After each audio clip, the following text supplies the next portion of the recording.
అత్యధికమైన విజయం నేను నీకు కలుగా చేయబోతున్నాను. ఒక్క క్షణం చిన్న మాట చెబుతాను, బాగా వినండి. నా పేరు కొంతమందికి తెలుసు. నేను హనుమాన్ జంక్షన్లో సేవ చేస్తూ ఉన్నాను. ఆ 2 మాటలు చెబుతుంటాను. విచిత్రం ఏంటంటే, మా నాన్నగారు వైర్లెస్ ఆపరేటర్ పోలీస్ డిపార్ట్మెంట్లో. నాకు ఒక అక్క, ఒక చెల్లి ఉండేవాడు. హాయిగా చదువుతూ కొంచెం పొల స్థలాలు ఉన్నాయి, బందర్లో ఇల్లు కట్టుకుని ఉద్యోగం చేస్తుండగా మా నాన్నగారు ఒక కూటానికి వెళ్ళారట. ఆ కూటానికి వెళితే ఆయన ప్రసంగం చేసినట్టు దైవజనుడు ఏమని చేశాడు అంటే, చస్తే నరకానికి పెడతావు, నరకం ఖాయం, తిరిగి రావని ప్రసంగానికి ఆయన పశ్చాత్తాపై ప్రభుని అంగీకరించి దేవుని బిడ్డగా మారి ఉద్యోగం చేసుకుంటూ మమ్మల్ని పెంచుతూ ఉన్న ఆ రోజుల్లో విచిత్రమైన అనుభవం ఏంటో తెలుసా? దేవుడు మాట్లాడాడట. ఏమని మాట్లాడాడంటే, నాకు మాడ సేవ చేయమని. ఎవరికి చెప్పకుండా మా ఆస్తినంతా పిల్లదండ్రులకు పంచి కట్టిన ఇల్లు కూడా వదిలేసి మా 3 పిల్లల్ని మూటగట్టుకుని హనుమాన్ జంక్షన్ దగ్గర కానుమూలని ఒక చిన్న పల్లెటూరు ఉంటే మా నాన్న వచ్చి అక్కడ సేవ ప్రారంభించాడు. విచిత్రమైన అనుభవం. అంతకు మునుపు కొంచెం హోందాతనంగా, గౌరవంగా, అన్నింటిలో కొంచెం బాగానే బ్రతికాం. ఇక సేవ ప్రారంభించాక చుట్టాలలాగా కష్టాలన్నీ ఆటో వేసుకుని మా ఇంటికి వచ్చి. విచిత్రం ఏంటో తెలుసా? కష్టాల మీద కష్టాలు. అప్పుడు అనుకున్నాను, మా నాన్న తెలివి తక్కువ పనిచేశాడే, ఆయన చేసిన పని బట్టేగా నాకు ఈ కర్మ పట్టింది. తినడానికి తిండి ఉండేది కాదు, కట్టడానికి బట్ట ఉండేది కాదు, ఫీజులు కట్టేవాడు కాదు, పుస్తకాలు ఒకసారి కొనేవాడం కాదు. చివరికి నా దరిద్రానికి నిజమైన దర్శనం ఏంటంటే, ఒకే నిక్కరు, ఒకే షర్టుతో నేను హై స్కూల్ చదివా 1 సంవత్సరం పాటు. అంటే బయటికి వెళ్ళే పని లేదు, నా స్నేహితులు ఉండరు. అట్లాంటి పరిస్థితుల్లో ఎంతగా బాధపడేవాడిని. కానీ మా నాన్న ఘనమైన సేవలాగా ఎంతో ముచ్చటపడుతూ సంబరంగా చేసేవాడు. కనీసం తినడానికి కష్టమైన రోజుల్లో తల్లి ఓదార్చేది. వాళ్ళిద్దరూ ఉపవాసం ఉండి ఆ వండిని మా 3కి పెట్టేవాడు. కానీ నాకు ఎందుకో తీరన బాధ. ఓ రోజున నన్ను హై స్కూల్ అయిపోయాక గుడివాడలో ఉన్న ఏఎన్ఆర్ కాలేజీకి తీసుకుని వెళ్ళి ఆ ఏఎన్ఆర్ కాలేజీలో చేర్పించి నెమ్మదిగా గేటు దగ్గరికి వచ్చాక పిలిచి అన్నాడు, అయ్యా నువ్వు ఒక్కడవే కొడుకురా, నువ్వు ఎంత చదివినా నేను చదివిస్తాను, నువ్వు తప్పకుండా చదవాలని. సరైన సలహా చెప్పాను. నా మాట విను, జాగ్రత్తగా చదువు అన్నాడు. చదువుతాను, కానీ నువ్వు ఎంత చదివినా సేవే చేయాలి అన్నాడు. కడుపు మండిపోయింది. కారణం ఏంటో తెలుసా? ఆయన చేసిన దానికేగా మాకు చెప్పులేవు. ఆయన సేవని మొదలు పెడితేనేగా ఒంటికి బట్టలేదు. అప్పుడు అనుకున్నాను, ఆయన ఏం పోలీసు వాజానుభవుడు, ఆయనకి కళ్ళెత్తి చెప్పలేక భూమి మాత్రం చెప్పాను. భూమి వైపు చూసి బతికుంటే లారీ క్లీనర్గానే వెళ్తా, కానీ మా నాన్న చేసిన తప్పు నేను చేయకూడదు అని తీర్మానం చేసుకుని ఏడ్చాను. అయిపోయింది. తర్వాత కాలేజీ జీవితం మీకు తెలుసుగా. అందులో ఏఎన్ఆర్ కాలేజ్ అంటే నేను వేరే చెప్పక్కర్లా. విచిత్రం ఏంటంటే, కళలన్నీ అబ్బుతున్న రోజుల్లో కబురు వచ్చింది. ఇంటికి వచ్చేటప్పటికి మా నాన్న మరణావస్థలో ఆఖరి దశలో ఉన్నాడు. అస్థిపంజరం అయ్యాడు. 25 మంది విశ్వాసులు పెట్టుకుని ఆ భయంకరమైన ఉండి లేక దరిద్రం మోకాళ్ళ జీవితంలో నలిగిపోయాడు. ఆనాటి కన్నీటి ప్రార్థనలో మా పరిచర్య పునాది వేయబడింది. ఈరోజు నేను గర్వపడుతున్నాను దాన్ని బట్టి. ఆ రోజున మా నాన్నను చూసి ఏడుపు వచ్చింది. వెంటనే అన్నాడు కదా, అయ్యా ప్రభు పిలుస్తున్నాడు రా, వెళ్ళిపోతున్నాను, మీరు ఏమనుకోక జాగ్రత్తగా ఉండు, దేవుడు నేను ఆశీర్వదిస్తాడరా. అక్కయ్యకి ఓ పాస్టర్ గారిని ఇచ్చి పెళ్లి చేశాను, చెల్లును కూడా చదివించి నువ్వు పాస్టర్ గారికి ఇచ్చి పెళ్లి చేయాలని చేయి దాపాడు. ఆయన అస్థిపంజరం చూస్తే ఏడుపు ఆగటం లేదు, కానీ అలా చేతిలో చేయి వేస్తా ఉన్నానండి. మరుక్షణమే నా సేవ చేయరా, దేవుని సేవ చేయరా అని ఒక మాట అని నా నుండి జవాబు రాకముందే కన్ను మూసేశాడు. ఇక పరిస్థితి దారుణం అయిపోయింది. బంధువులు వచ్చారు, చేయాల్సిన కార్యక్రమం చేశారు, అంతా వెళ్ళిపోయారు. తిన్నామన్నవాడు లేరు, తినడానికి ఇంట్లో తిండి లేదు. ఇంటికి అప్పుడు తాటియాకిళ్ళు, దానిపైన కప్పు లేదు, కప్పుకునే దుప్పట్లు లేదు, పలకరించే దిక్కు లేదు. పరిస్థితి అంతా దారుణం అయిపోయింది. ఈ ఏడవడం తప్ప ఏమి చేయలేని పరిస్థితుల్లో చాలా వేదన అనుభవించారు. తర్వాత నాకు పినతండ్రులు తెలంగాణలో నిజామాబాద్, ఆర్మూర్ ఏరియాలో ఉండేవాడు. వాళ్ళు నన్ను తీసుకెళ్ళి అక్కడ పోలీస్ డిపార్ట్మెంట్లో అన్ని రకాల కార్యక్రమానికి ఇంటర్వ్యూకి తీసుకెళ్లారు. వాళ్ళు మహా తెలివిగా అన్ని ఏర్పాటు చేస్తే ఇంటికాడ తూకం వేసిన కరెక్ట్గా ఉండేవాడిని. తీరా అక్కడికి వెళ్ళి ఇంటర్వ్యూలోకి వెళ్ళాక చూస్తేనేమో 1 కేజీ తగ్గేవాడిని, కొలిస్తేనేమో 1 అంగుళం తగ్గేవాడిని. ఎన్ని ఇంటర్వ్యూకి వెళ్ళినా కర్మెట్టగా గారింది. ఇక లాభం లేదు అని చెప్పి తిరిగి వస్తుంటే ఇంకో ఆయన హైదరాబాద్లో ఉన్నాడు, మా పినతండ్రి. ఆయన ఆపి ఎవరైనా ఉద్యోగం ఇప్పిస్తారా, నా మాట వినరా, ఇంటికి ఏడవబాకరంటే అక్కడ ఉంటే పాపం ఎవరి దగ్గరికి వెళ్ళాడు, ఉద్యోగం సాధించాడు. ఉదయాన్నే స్నానం చేసి తెల్లబట్టలు వేసుకుని అసలు ఉద్యోగస్తులాగా నడుచుకుంటా వెళ్ళాడు. తీరా వెళితే జనం గుంపులు గుంపులుగా తిరుగుతున్నారు. ఏమైంది అర్థం కాలేదు. ఏమిటన్నా వాళ్ళంతా ఇట్లా చూపించారు, తెల్ల చొక్కా నల్ల రిబ్బను. నాకు అర్థం కాక అడిగా. ఆయన అన్నాడు కదా, నిన్న రాలేదా అన్నాడు. వచ్చాను. ఉద్యోగం ఇస్తానన్నాడా? ఇచ్చాడు. నీకు ఉద్యోగం ఇస్తానన్న ఆయన ఈ రోజు దాకా బ్రతకలే, రాత్రే చచ్చాడు అన్నాడు. అప్పుడు అర్థమైంది నేను అడుగు పెడితే సావులు నికరమని. అర్థమైందా? ఎందుకు చెబుతున్నాను? మీకు నవ్వు వచ్చింది కానీ నాకు బాధ అనిపించింది. నా పట్ల దేవుని సంకల్పం వేరు. నా తల్లిదండ్రులు సమర్పించారు, దేవుని నిజమైన పరిచర్యకు సేవకుడిగా ఉండాలి. కానీ కాదనుకుని వెళ్ళాను. 6 సార్లు స్వరం ఎరబడింది, నాకు మాడ సేవ చేయను. కానీ పొరపాటున విన్నవాడిని కాదు. నవ్వుకున్నాను, ఎవరు దొరకలేదా, నేనే దొరికానని. సన్నగా నల్లగా వంగిపోయి అవస్థల మధ్యలో అదొక రకమైన రూపంలో ఉండేవాడిని.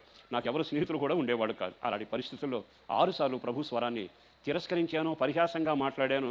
దేవుడికి న్యాయం కూడా తెలుసా అన్నట్టుగా మాట్లాడిన వ్యక్తిని నన్ను ఇట్లా పక్కన వాళ్ళు అట్లా ఎందుకు చేశాడు? అట్లాంటి పరిస్థితుల్లో ఆయన కోపపడ్డాడో ప్రేమించాడో నాకు తెలియదు, కానీ నా గుండె కాస్త ఆయన చేతిలో పట్టుకుని జబ్బు మొదలుపెట్టాడు. ఇక జబ్బు వచ్చాక డాక్టర్ దగ్గరికి వెళ్ళాను. డాక్టర్ ఎగాదేగా చూసి పరీక్షలు అయినాక పెద్దోళ్ళు ఒకసారి లోపల రమ్మన్నయ్యా అన్నాడు. ఎందుకనండి, నీకు వచ్చింది పెద్ద జబ్బు, పెద్దవాళ్ళకి చెప్పాలన్నా. పెద్దవాళ్ళు అందరూ చచ్చారు, బతికింది నేను ఒక్కడినే. మా ఇంట్లో నేను ఒక్కడినేనయ్యా, మా వాళ్ళంతా చనిపోయారు. అప్పుడు అన్నాడు, వేలుంటే బాగుపడతావు, లేకుంటే ఏమి లేదు. ఆ తర్వాత నేను అన్నాను, ఛార్జీకి కూడా డబ్బులు లేని పరిస్థితులు నీ దగ్గరికి వచ్చానండి డాక్టర్ గారు అంటే, సరే నేను చేయగలిగింది ఏమిటి, సలహా చెబుతాను వింటావా అన్నాడు. చెప్పమను. ఇక నుండి సైకిల్ దొక్కబాకు, బరువు మొయ్యబాకు, మెరక ఎక్కబాకు, ఎక్కువగా తినబాకు, గట్టిగా అరవబాకు. ఈ లిస్ట్ అంతా చెప్పాక అప్పుడు నేను పేషెంట్నా, ఆరోగ్యంగా ఉన్నవాడినా?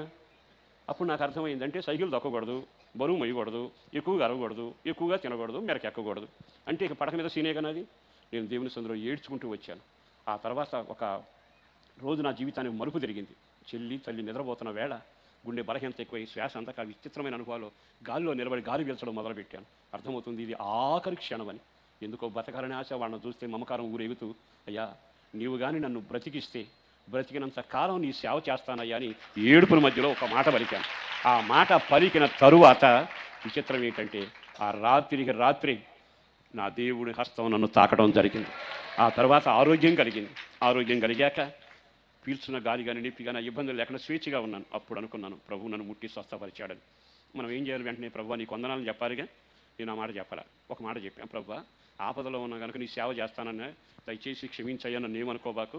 నేను సేవ చేయను, సేవకుని దగ్గర డ్రమ్ము కొడతా, మందిరంలో చాపలేస్తా, అప్పుడు గ్యాస్ లైట్లు ఉండే, గ్యాస్ లైట్లు కొడతా, పొరపాటున నన్ను సేవ చేయమని అడగద్దు. అంటే ఇప్పుడు నేను మారు మనసు పొందాలా, ఆయన మారు మనసు పొందాలా? వెంటనే ప్రార్థన చేస్తే దేవుడు ఏం మాట్లాడాల. తర్వాత నాకు ఇంకా బాధలు ఎక్కువయ్యాక దైవజనుడు గద్దించి చెప్పారు అట్లా చేయకూడదని. నేను ప్రార్థన చేస్తుండగా 30 రోజులు ప్రార్థన జరిగాక ప్రభు స్వరం ద్వారా, దర్శనాల ద్వారా, అలాగే దైవజనుడు వర్తమానం ద్వారా మాట్లాడారు. నీవు నిలబడు, నేను నీ సేవకుడిగా వాడుకుంటాను, నువ్వు ఎక్కడ చెయ్యి చాపినా, ఎవరి మీద చెయ్యి పెట్టినా, ఎక్కడికి వెళ్ళినా నేను కార్యం చేసుకుంటానంటే ధైర్యంగా అడుగులు వేస్తూ ఆ రోజున ప్రభు సేవకు నన్ను నేను సమర్పించుకుని ఆ సేవలు అడుగు పెట్టడం జరిగింది. ఆ తర్వాత ఎక్కడికి వెళ్ళినా ప్రతి చోట నాకు తీరన బాధ ఉండేది. కారణం ఏంటంటే, ఆ రోజుల్లో, ఇప్పుడు నా సేవా కార్యక్రమం 46 సంవత్సరాలు దాటి వెళ్ళిపోయింది. ఆ రోజుల్లో నేను సేవకి వెళితే సన్నగా ఉండేవాడిని కదా, జనమంతా అదొక రకంగా విచిత్రంగా చూశాడు. బ్యాగు బట్టి నూరేగుతూ ఉసూరు అంటా పోతుంటే సేవకుడు అంటానేవాళ్ళు.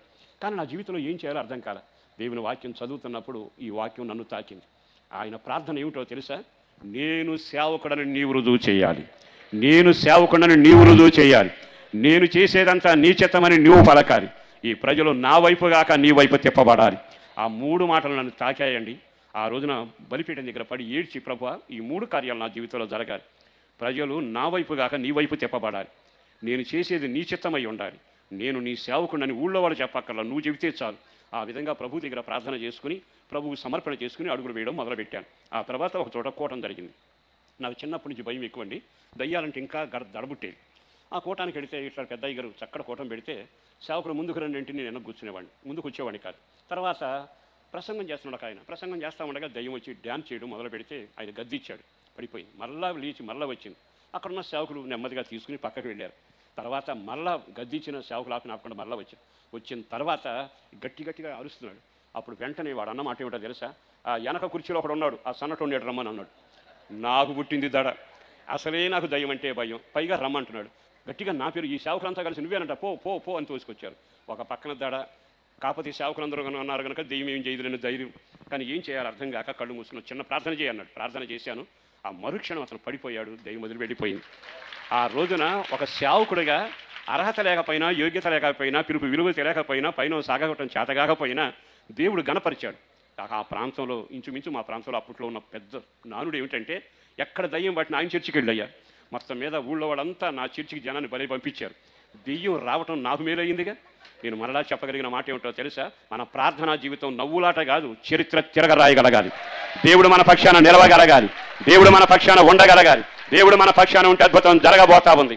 ఊహకు మించిన ఘనకార్యాలు జరుగునట్లుగా మీరు సేవకులని, ఈ పరిచయ దీవెనకరమని ప్రభు రుజువు చేయబోతున్న గడియలు ఆసన్నమయ్యాయి. అందుకే దేవుడు మన పక్షమున ఉండగా, అందరూ చెప్పండి, దేవుడు, నీవు దేవుని పక్షాన ఉన్నావని ఎప్పుడు రుజువు అవుతుందో తెలుసా? పాపం నుంచి విడుదల పొందినప్పుడు. దేవుడు నీ పక్షాన ఉన్నాడని ఎప్పుడు తెలుసా? నీ ఇంట్లో సాతాను కాడి విరవబడి, పలుపులు తెంచబడి నీవు దేవుని సొత్తుగా బ్రతకాలి. నీవు దేవుని సేవకుడు అని కానీ, దేవుడు నీ పక్షాన ఉన్నాడని కానీ చెప్పబడాలి అనుకుంటే నిశ్చయముగా నీ నడక చిన్నగా యథార్థంగా దేవుని పోలి నడవడం మొదలు పెట్టబడును గాక. అన్నిటికంటే విశేషం, పాపిని చూసిన తర్వాత పాపాన్ని సమర్థించడం గాక, పాపాన్ని పాపంగా ఖండించగలిగిన లేవి గోత్రికుల్లాగా మీరు మారుదురు గాక. అనుభవాల్లో బయలుదేరిన వెంటనే అద్భుతం జరగడానికి దేవుని చిత్తం. అన్నిటికంటే నేను మొర్రపెట్టు దినమున శత్రువు వెనక్కి వెళతాడు, దేవుడు నా పక్షాన నిలబడతాడు. చేతులతో ఒకసారి ఆమేనని చెబుదామా? దేవునికే మహిమ కలుగునగాక. మరి దేవుడు నీ పక్షాన ఎప్పుడు ఉంటాడు? ఒక్కసారి ఇప్పటికే అర్థమైందిగా.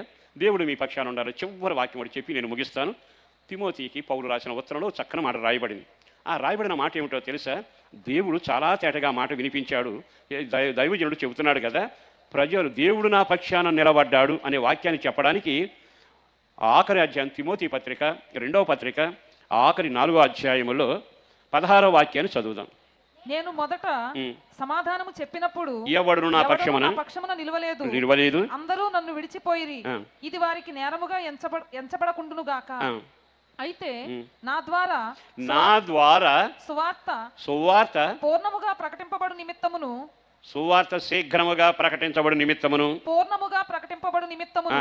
అన్యజనులందరూ దానిని విను నిమిత్తము ప్రభువు నా ప్రక్కన నిలిచి నన్ను బలపరచెను. అందరూ ఆమేన్ చెప్పండి.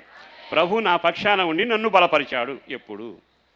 ఈ తిమోతికి ఉత్తరం రాసిన పౌలు అంటాడు, నేను మాట్లాడినప్పుడు, ప్రసంగం చేసినప్పుడు జనమంతా వెళ్ళిపోయారు, కానీ నాతో సువార్త చెప్పించాలని దేవుడు యోచించాడు.